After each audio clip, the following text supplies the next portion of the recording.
voudrais réagir à...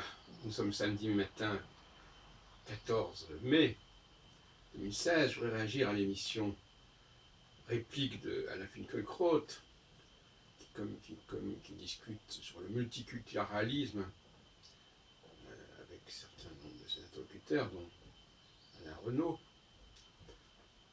Je crois que le point aveugle de leur conversation,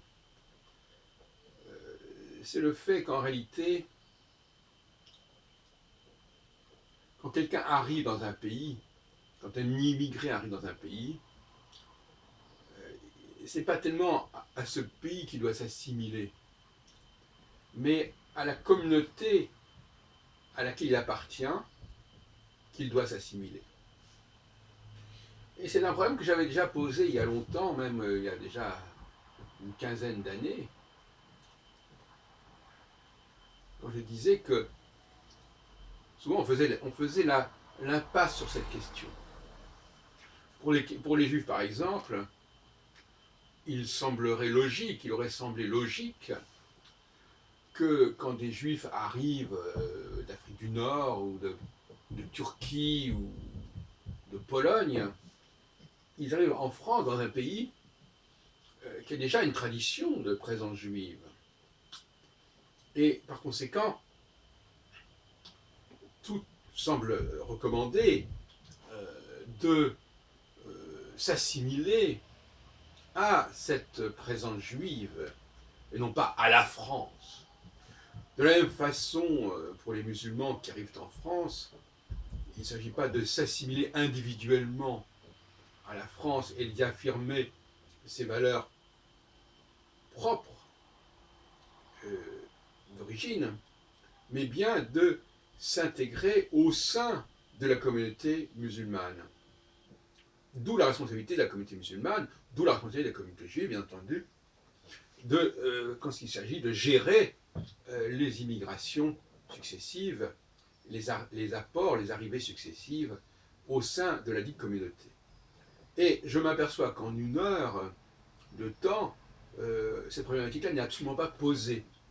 On dit, voilà, il y a quelqu'un qui arrive dans un pays, alors il faut qu'il s'assimile.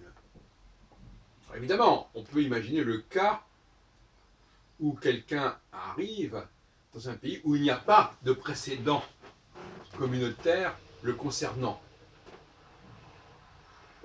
C'est quand même assez rare que l'on soit chinois ou musulman, ou juif, ou je ne sais quoi d'autre. Quand on arrive en France, il y a des communautés, il y a même des quartiers. Bon.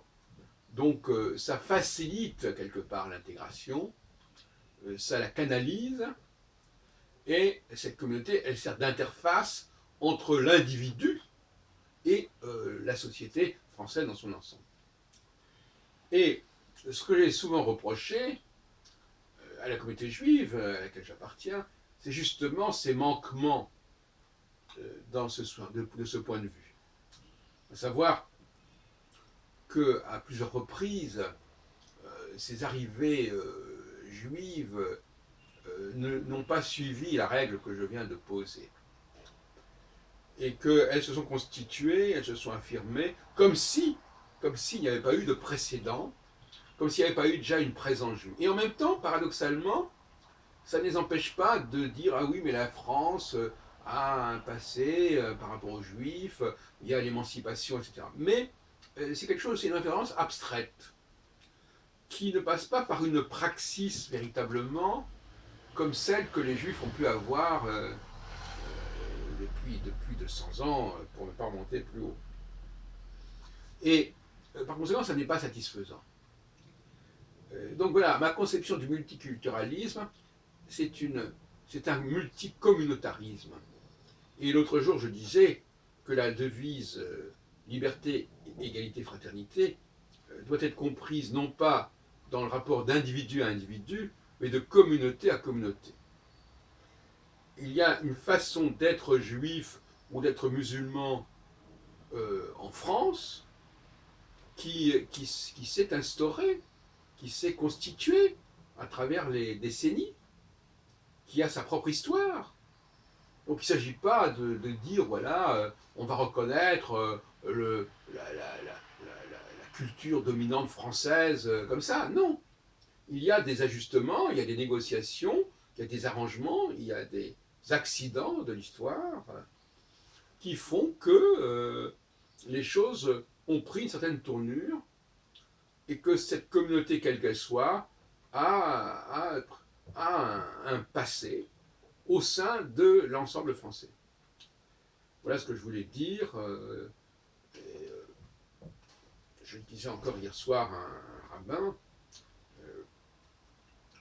il n'est pas raisonnable de ne pas reconnaître l'existence de cette communauté juive depuis des siècles et, et aussi de ne pas honorer et ne pas reconnaître la permanence de cette communauté juive dans ses dimensions les plus anciennes, à savoir ce qu'on appelle le judaïsme de souche française, de souche alsacienne, de souche comtadine, avignonnaise et autres.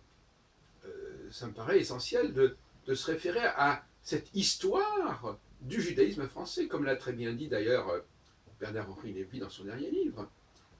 Il y a une histoire de la présence de chaque communauté en France. Et c'est cette histoire-là que l'individu doit respecter.